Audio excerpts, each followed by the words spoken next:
Hello दोस्तों, स्वागत है आपका फिर से एक बार आपके अपने चैनल मनी मार्ट में।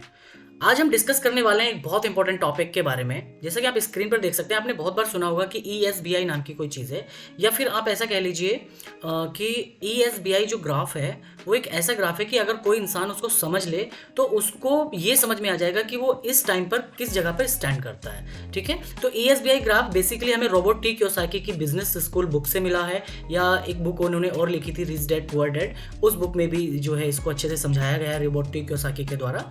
तो आज हम इसी के बारे में बात करेंगे कि एक्चुअल में ESBI क्या होता है और कौन कौन लोग इस पे आते हैं। तो इससे ये आपको पता लग जाएगा कि आप कहाँ पर स्टैंड करते हैं। ठीक है दोस्तों, तो बेसिकली हम बात करते हैं ESBI का पहले फुल फॉर्म क्या होता है। जैसे कि E फॉर होता है एम्प्लॉय, ठीक है, S फॉर होता है सेल्फ एम्प्लॉयड, B फॉर होता है बिग बिजनेसमैन, और इन्वेस्टर मतलब I फॉर इन्वेस्टर। ठीक है, अब हम समझेंगे कि एक्चुअल में एम्प्लॉयज कौन होते हैं। ठीक है, तो नेक्स्ट स्लाइड पे लेकर के चलता हूँ। एम्प्लॉयज कौन है? देखिए, एम्प्लॉयज वो लोग होते हैं दोस्तों जो अपना टाइम देते हैं। ठीक है, जो अपना टाइम देते हैं और बदले में कुछ उनको पैसा मिलता है, लाइक एक जॉब। ठीक है, अगर हम जॉब की बात करें तो जॉब में क्या होता है कि 9 to 5 हम किसी के लिए काम करते हैं, और वो जब हम 30 दिन तक लगातार उसके लिए काम कर लेते हैं तो 31वें दिन हमें वो कुछ अमाउंट पे करता है, जिसको हम सैलरी कहते हैं दोस्तों। तो उसी को हम क्या कहते हैं? एम्प्लॉय कहते हैं। यही एम्प्लॉय होते हैं। ठीक है, एम्प्लॉय क्या है कि जैसे कि मान के चलिए किसी की सैलरी 20,000 रुपये है दोस्तों। ठीक है, एक मंथ का सैलरी 20,000 रुपये है, तो जब वो पूरे महीने काम करेगा तब उसको 20,000 रुपये मिलेंगे, और अगर वो अगले महीने काम करेगा तो भी उसको 20,000 रुपये मिलेंगे, और जब वो थर्ड मंथ में काम कर रहा होगा तो भी उसको 20,000 रुपये ही मिलेंगे। इन केस ऐसा होता है कि किसी महीने वो काम नहीं कर पाता है, ठीक है, किसी महीने वो जॉब छोड़ देता है, तो उस सिचुएशन में क्या होगा फ्रेंड्स? उसको सैलरी नहीं मिलेगा। तो यहाँ पर मैं आपको क्या समझाना चाह रहा हूँ कि एम्प्लॉय एक ऐसा कैटेगरी है, जब तक आप काम करते रहेंगे आपको पैसा आता रहेगा। जिस दिन आपने काम करना बंद कर दिया दोस्तों, आपको पैसा आना भी बंद हो जाएगा। इसको हम कहते हैं एम्प्लॉय। मतलब आपने 9 to 5 का जॉब स्टार्ट किया, 9 बजे से 5 तक आप जॉब कर रहे हैं, फिर 5 से आप अपने घर आए, खाना पीना खाया, सो गए, उसके बाद में सुबह फिर आपको वही काम करना है। तो ये एक सर्किल है, जिस सर्किल में हम घूमते रहते हैं, दैट इज एम्प्लॉय कैटेगरी। ठीक है, अब नेक्स्ट कैटेगरी की बात करते हैं कि नेक्स्ट कैटेगरी क्या होता है। नेक्स्ट कैटेगरी अगर हम बात करें सेल्फ एम्प्लॉयज। सेल्फ एम्प्लॉयज कौन होते हैं दोस्तों? सेल्फ एम्प्लॉयज होते हैं जो कि खुद के बॉस होते हैं। ठीक है, इनको किसी के यहाँ पर काम करने नहीं जाना होता है। ये क्या करते हैं? ये अपना पैसा और टाइम दोनों इन्वेस्ट करते हैं, और बदले में इनको क्या आता है? पैसा आता है। पैसा और टाइम इन्वेस्ट करके ये लोग पैसा बनाते हैं। ये लोग कौन होते हैं? जैसे कि कोई शॉपकीपर, ठीक है, कोई शॉपकीपर हो गया, या फिर कोई डॉक्टर हो गया। ठीक है, तो ये क्या करते हैं? जैसे कि डॉक्टर का क्लिनिक है, वहाँ पे उसने पढ़ाई की, पैसा खर्च किया, क्लिनिक बनाया, उसमें भी उसका पैसा खर्च हुआ, और इन सब चीज़ों में अब टाइम कैसे दिया जाएगा? जब वो क्लिनिक खोलेगा तो क्लिनिक खोलने के बाद में दोस्तों उसको वहाँ पर बैठना भी पड़ेगा, तो उसने पैसा भी लगाया और टाइम भी लगाया। अब इन दोनों चीज़ों को देने के बाद में उसको क्या रिटर्न में मिलेगा? पैसा मिलेगा। ठीक है, इन कैटेगरी की सबसे अच्छी बात ये होती है कि इनका कोई बॉस नहीं होता है, ये ऑन बॉस होता है। ठीक है, अगर इनको किसी से छुट्टी लेने की ज़रूरत नहीं पड़ेगी। बट एम्प्लॉय कैटेगरी में हमें अगर छुट्टी चाहिए तो हमें अपने सीनियर से, अपने कंपनी के ओनर से बातचीत करके वहाँ से छुट्टी लेनी होगी। बट इनको ऐसा कुछ भी नहीं करना होता है दोस्तों। तो ये होते हैं शॉपकीपर, आप कह लीजिए। अगर शॉपकीपर को कोई काम है तो अपनी शॉप बंद करके जा सकता है, उसका कोई बॉस नहीं है, वो ऑन बॉस है दोस्तों। ठीक है, तो ये होती है शॉप कैटेगरी। ठीक है, जैसे कि आप सामने भी देख सकते हैं, if you want to done right, do it by yourself. ठीक है, I want to do my own work, ये खुद का ही वर्क करते हैं। I just want to be my own boss, ये खुद के ही बॉस होते हैं, इनका कोई बॉस नहीं होता है दोस्तों। ठीक है, अब हम थर्ड कैटेगरी की बात करते हैं कि थर्ड कैटेगरी में कौन कौन लोग आते हैं।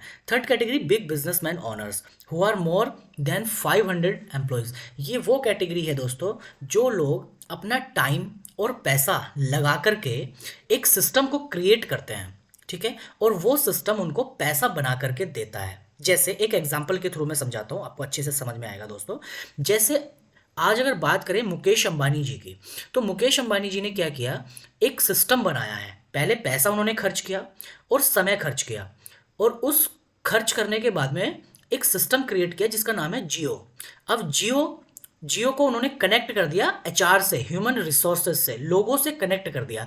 अब लोग क्या काम करते हैं? लोग जियो में काम करते हैं, लोग जियो चलाते हैं, और पैसा कहाँ जाता है? अंबानी जी के पास जाता है। ठीक है, अब जब तक लोग जो है जियो चलाएंगे, जब तक एम्प्लॉयज़ उनकी जियो कंपनी में काम करेंगे, तब तक अंबानी जी को पैसा आता रहेगा दोस्तों। ठीक है, तो इसको हम कहते हैं बिग बिजनेसमैन कैटेगरी। ठीक है, अगर बिग बिजनेसमैन कैटेगरी में अगर जाना है तो सबसे बेस्ट क्या है, सबसे पहले तो हमें वहाँ पे चाहिए टीम वर्क। ठीक है, क्योंकि बिना टीम के हम क्या नहीं कर सकते, हम बिना टीम के बिग बिजनेसमैन कभी बन ही नहीं सकते। क्योंकि एक सिंगल पर्सन एम्प्लॉई कहलाता है, चाहे उसकी सैलरी 1 लाख ही क्यों ना हो, 2 लाख ही क्यों ना हो, बट वो बहुत बड़ा रिटर्न नहीं बना सकता। तो हमें क्या करना होता है, लोगों के साथ जुड़ करके काम करना होता है। ठीक है, जैसे कि नीचे भी आप देख सकते हैं, I am looking for a good business system and smart people to run my business. ठीक है, मतलब आपने जो बिजनेस खड़ा किया है, आपने जो कंपनी को स्टैब्लिश किया है, उस कंपनी के लिए आपको कुछ अच्छे लोगों की ज़रूरत है। उस सिस्टम को रन करने के लिए कुछ टीम वर्क की ज़रूरत आपको पड़ेगी, जिसके लिए आपको कुछ लोगों की आवश्यकता होगी। ठीक है, और वो लोग जब काम करेंगे तो ही आपको बेनिफिट होगा। जैसे कि अगर एक एग्जांपल से मैं समझाऊं आपको, ठीक है, कि अगर कोई एम्प्लॉई है जिसको 20,000 रुपये प्रति महीना सैलरी मुकेश अंबानी जी दे रहे हैं, अब आप मुझे बताइए क्या वो 20,000 रुपये अगर उसको सैलरी दे रहे हैं तो वो उससे काम कितने का ले रहे होंगे? मैं ज़्यादा नहीं मान के चल रहा हूँ, मैं मान के चल रहा हूँ कि वो 10,000 रुपये का ही काम उससे लेते हैं दोस्तों। ठीक है, और ऐसे कितने एम्प्लॉयज़ हैं उनकी कंपनी में? 5 लाख लोग ऐसे एम्प्लॉयज़ उनकी कंपनी के अंदर हैं। अगर वो एक एम्प्लॉय से 10,000 रुपये का प्रॉफिट ले रहे हैं दोस्तों, ठीक है, तो कितना प्रॉफिट हुआ उनका? 500 करोड़ रुपए विद इन अ मंथ। 20,000 रुपये दे करके वो रिटर्न में सिर्फ 10,000 रुपये कमा रहे हैं उस बंदे से, लेकिन उनको जो रिटर्न मिल रहा है ओवरऑल वो मिल रहा है 500 करोड़ रुपीज़। ठीक है दोस्तों, अब ये मैजिक है, हो कैसे रहा है? काम किया अंबानी जी ने? नहीं, काम किया उसके एम्प्लॉय ने, बट उसको 500 करोड़ मिला और उनको सिर्फ 20,000 रुपीज़ मिला। ठीक है, अब ये मैजिक हुआ कैसे, थोड़ा सा समझते हैं टाइम की पावर को। ठीक है, अब देखिए यहाँ पर क्या है कि अगर उनकी कंपनी में 5 लाख एम्प्लॉयज़ हैं और अगर 5 लाख लोग एम्प्लॉयज़ अगर सिर्फ दिन का 10-10 घंटे अपना देते हैं, सिर्फ 10 घंटा अपना देते हैं, तो अंबानी जी के लिए 5 लाख घंटे का काम हुआ विद इन अ डे।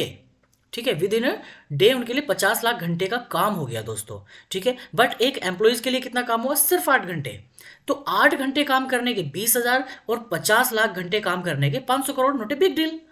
समझ में आया दोस्तों? यही है सिस्टम की पावर, कि पैसा और समय लगा करके एक टाइम पर एक ऐसे सिस्टम को क्रिएट कर देना जो आपको जिंदगी भर, इनफैक्ट जिंदगी ना होने पर भी आपको पैसा बना करके दे। इसको ही हम कहते हैं बिग बिजनेसमैन कैटेगरी। ठीक है दोस्तों, अब नेक्स्ट हम चलते हैं इन्वेस्टर कैटेगरी की तरफ। इन्वेस्टर्स कौन होते हैं? इन्वेस्टर्स दोस्तों वो लोग होते हैं जो लोग अपना पैसा लगाते हैं और बदले में पैसा ही कमाते हैं। ठीक है, उनको कोई सिस्टम की जरूरत नहीं है। ठीक है, उनके पास में पैसा है, उनके पास ऑलरेडी पैसा है, तो पैसा लगाया और पैसे को लगा करके ज़्यादा पैसा कमाया, इसको हम कहते हैं इन्वेस्टमेंट कैटेगरी। जैसे कि बहुत सारे इन्वेस्टर्स के नाम आपने सुने होंगे, जैसे कि वॉरेन बफे हैं, उनका कोई खुद का कोई बिजनेस नहीं है, बट आज ऐसी कोई कंपनी नहीं जो उनकी ना हो। तो ये कैसे हो रहा है? उन्होंने किसी भी कंपनी के शेयर बाय किए। ठीक है, जिस भी कंपनी की होल्डिंग उनके पास है, समझ के चलिए कि वो उस कंपनी के ओनर हैं, उतने परसेंट के वो उस कंपनी के ओनर हैं। तो जितना भी प्रॉफिट कंपनी बनाएगी उतना ही प्रॉफिट उनको भी मिलेगा दोस्तों। ठीक है, इन्वेस्टर कैटेगरी के लिए आपको क्या करना होता है? लो रिस्क फॉर जो आप किसी भी कंपनी में जब आप इन्वेस्ट कर रहे हो तो हायर रिटर्न के लिए आप इन्वेस्ट करते हैं और लो इसमें रिस्क होता है। ठीक है, तो ये जो लोग हैं ये सबसे जल्दी फाइनेंशियल फ्रीडम को अचीव कर लेते हैं दोस्तों। ठीक है, तो इन्वेस्टर कैटेगरी ऐसी होती है दोस्तों, पैसे लगा करके पैसा कमाना, इसी को इन्वेस्टमेंट कैटेगरी हम बोलते हैं। ठीक है, अब बात कर लेते हैं, ये जो 4 कैटेगरी मैंने आपको बताई हैं, ए फॉर एम्प्लॉय, मतलब ए कैटेगरी जो है हम ले लेते हैं एम्प्लॉयज़ को, और सेल्फ एम्प्लॉयज़ को हम ए कैटेगरी में बांट लेते हैं, और बिजनेसमैन कैटेगरी और इन्वेस्टर्स को हम बी कैटेगरी के अंदर बांट लेते हैं। हमने इन चारों कैटेगरी को दोस्तों 2 कैटेगरी के अंदर डिवाइड कर दिया है। ठीक है, अब आपको जानकर के बड़ा हर्ष होगा कि 95% लोग, दुनिया के 95% लोग ए कैटेगरी को बिलोंग करते हैं। इस बात से आप मेरी एग्री करेंगे। केवल 5% लोग ऐसे हैं जो बी कैटेगरी से बिलोंग करते हैं, बिजनेसमैन और इन्वेस्टर कैटेगरी से। बट यहाँ पर फैक्ट क्या है फ्रेंड्स? फैक्ट ये है कि दुनिया का 95% पैसा इन 5% लोगों के पास होता है, और इन 95% लोगों के पास में केवल दुनिया का 5% पैसा होता है दोस्तों। सोचिए, आई एम राइट, यस और नो? ठीक है, छोटा सा एग्जांपल समझिए कि मान के चलिए कि एक समुद्र है। ठीक है, एक समुद्र है, ए कैटेगरी की तरफ हम देखें तो जिधर पे 5% इनकम है, बट मछली को पकड़ने के लिए, ठीक है, 95% लोग हैं, मतलब 95 लोग हैं 5 मछलियों को पकड़ने के लिए। अब इधर पे देखें बी कैटेगरी की तरफ में, तो यहाँ पे 95 मछलियाँ हैं और 5 लोग केवल पकड़ने वाले हैं दोस्तों। तो आप ही बताइए मुझे कि पॉसिबिलिटीज़ कहाँ पर ज़्यादा हैं मछली को पकड़ने की। ठीक है, अब आप बोलेंगे कि बी कैटेगरी, बी कैटेगरी में बिल्कुल यहाँ पे ज़्यादा क्षमता है कि हम यहाँ पर ज़्यादा मछलियाँ पकड़ सकते हैं। बट आज हमें अपने आप से ये सवाल करना है दोस्तों कि क्या आज हम कुछ ऐसा कर रहे हैं जो आने वाले 2 साल, 3 साल, 5 साल, 10 साल के अंदर हम बी कैटेगरी को अचीव कर सकें दोस्तों। अगर आप नहीं कर रहे हैं तो मैं आपको सजेस्ट करूँगा कि बहुत जल्दी से एक ऐसा सिस्टम बनाने की कोशिश करिए, कुछ नया सोच लेकर के आइए, कुछ नया करने का ट्राई करिए।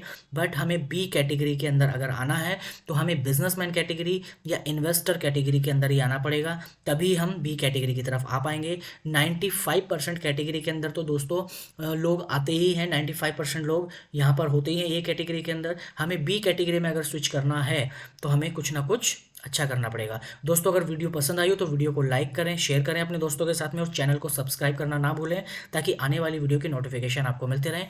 Thanks for watching this video. मिलते हैं नेक्स्ट वीडियो में एक नए टॉपिक के साथ। Thank you so much.